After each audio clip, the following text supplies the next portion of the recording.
Hi, this is Don Joseph, and I'm here at the Key Peninsula Historical Society Museum, and with Frank Slater, and we're going to start out with his discussions about growing up in Quinault.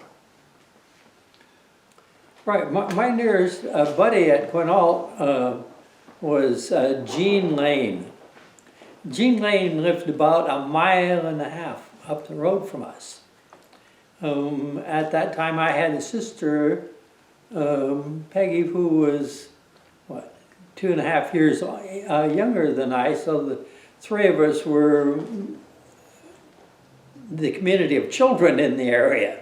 And since our parents all worked, we were basically left to our own devices other than what our parents directed us. My favorite place was by the lake. I spent a lot of time, and one of my favorite activities was to see how deep I could get into the lake without going over the top of my knee boots, which were about 6 inches high at the time. And invariably I came back with boots full of water.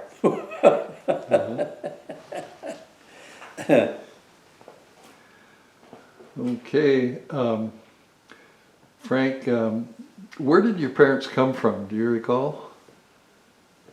Well, okay. Mother was born in Hoquiam. Okay. At the age of 6 weeks, her father, Ransom Hegley, brought her up to their place at Quinault in a canoe from Tahoba, dugout canoe. Mm-hmm. Father, I don't know about was he born in Aurora? I believe. Anyway, he came from Aurora. He'd lost both his mother and his father by the time he was 6 and raised by a maiden aunt. Mm-hmm. Okay. Okay. So now you went to Quinault High School, is that right? Yep. Can you share any of your experiences that you recall? Okay. I can recall all of my teachers' names. First and second grade was Alice Hickson from Oklahoma. Third and fourth Miss Rowland. Fifth and sixth Hulda Johnson. Seventh and eighth, she went from fifth and sixth to seventh and eighth that year. High school was 4 years. We had 4 classes each year and had 5 period school day, and study hall was in the school library. Mm-hmm. I was always done with my classwork when class was over. And so my time in 4 years, in other words, 180 times 4 hours in the school library, and by that time had read most of the interesting things in the school library. Yeah, okay. Okay. So after your school in Quinault there in Hoquiam, you went on to Washington State University and were Washington State College. Washington State College at the time, that's right. And Got my BS in General Ag. yeah, can you share? And my commission in the Army of the United States. Yeah, can you share some of your ROTC experiences and your reserve history with the? Well, one of the things we did was to go to, that was the summer of '52. We went to ROTC summer camp in Camp Gordon, Georgia. Mm-hmm. And that was a really interesting thing for me because, you know, having been raised here in the Northwest, everybody always sounds the same, generally speaking. I got to Camp Gordon, and it was a camp in those days. They were putting eaves on it, so it'd be called a permanent installation, and could get the designation fort. Anyway, I lost it. Where were we? You're talking about the summer camp. Okay, Camp Gordon. all right. There were people there from all over the country. I mean, that was the ROTC summer camp, and all the ROCT outfits went there. And I mean, there was in general a southern accent, southern drawl, a western accent, and then you get to places like New England. You had Long Island and New Jersey and Boston, and and it was really an eye opener for me. Kind of an interesting experience for someone Right. that grew up in Quinault there. Huh? Okay. Okay, so eventually you got your teaching certificate in general agriculture? Oh no. No, okay. Well, when I didn't want to do that. When I got my degree, I looked around at who would hire somebody with a general ag degree, and most of the people were with money were from the Midwest and feed outfits or something of the kind. None of them was local, and I wasn't really interested in that. And besides that, my dad was about to retire, and I was about to be called on active with the ROTC for a couple of years. I didn't know when my orders would get there, and so I was sort of on hold and spent the time helping get my dad's place at Quinault ready for them to occupy when he was retired. Mm-hmm. Can you share a little bit of your experiences on active duty in the service? Well, I remember being at, my first duty station was Signal School at Fort Monmouth, New Jersey. It's near Red Bank.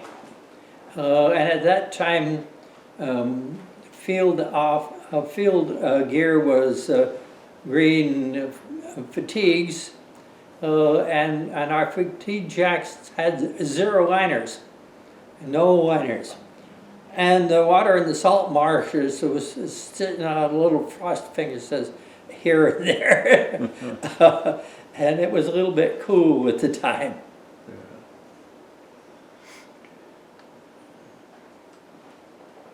Can you share with us a little bit about the Korean National Service Medal?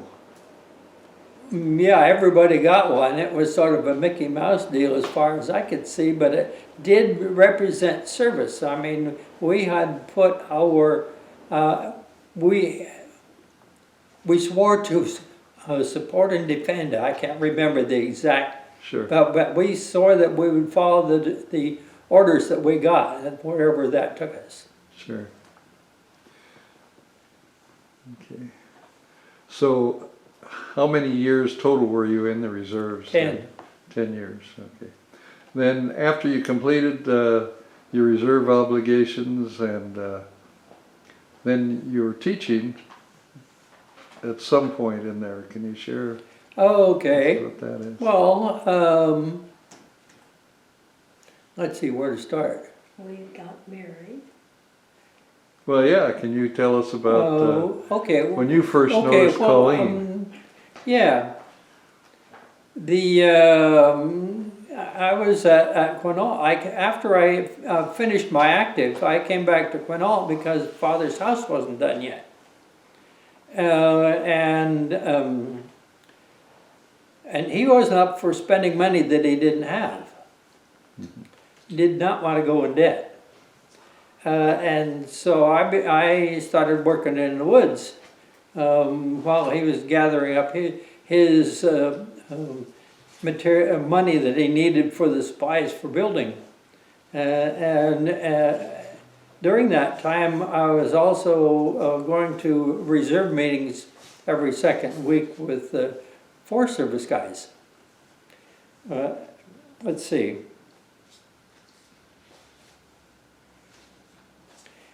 And she already went through the the routine of meeting after a reserve meeting. Uh-huh.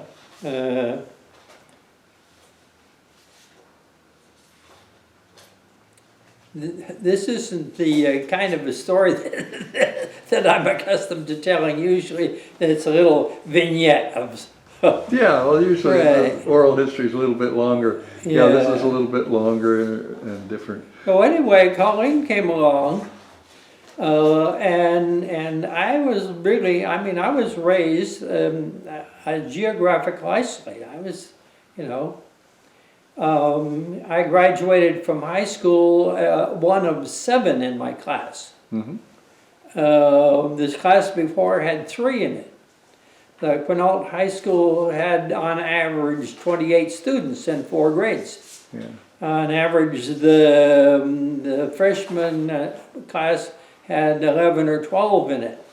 Right. Quite a few of them went in the woods to work before they finished. Okay. So the last 20 years, almost 30 years, you've basically lived out here on the Key Peninsula. Well, I Is that retired correct? out here. Well, You retired out sort of. We had to work into that. Okay, okay. Yeah.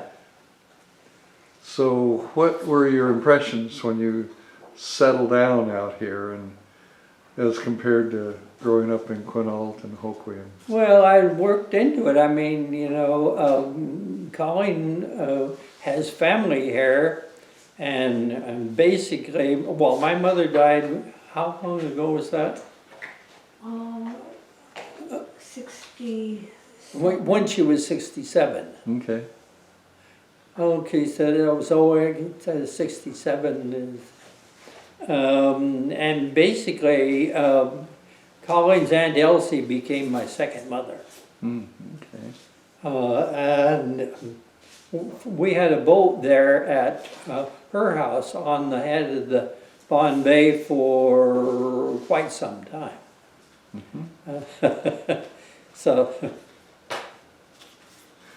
So you've been reasonably active out here, working with the Key Peninsula News. You write columns and have delivered Right. the paper. And Building what his other house. what other activities have you Well, participated we in? built, eventually, well, we were looking, when she said she really didn't want to retire at Quinault, we were, what, I had 10 or 15 years to go teaching in Hoquiam before I could retire. Mhm. And so we began looking for property on the South Sound. And for a while, Uncle Elmer, Elsie's husband, was doing some real estate stuff, and he showed us property on Omen Point at the mouth of the bay.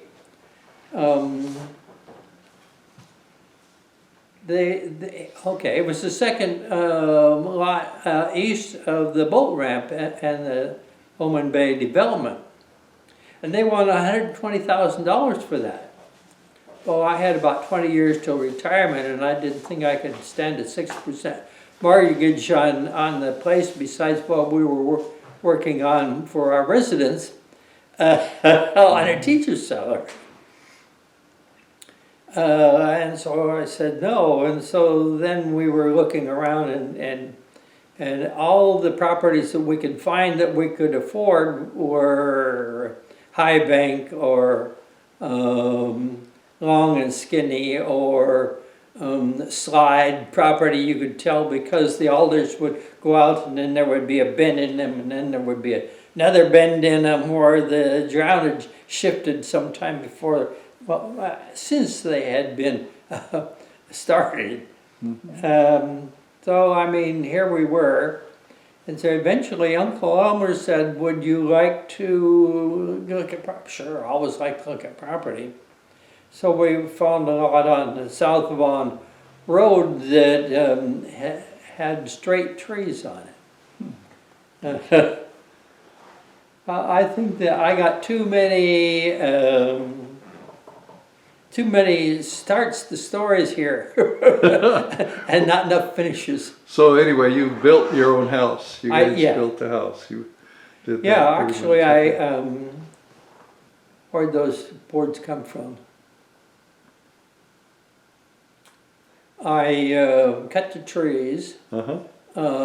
milled the wood, hired the Western graders from no, that was a different, got the wood graded, and built the house.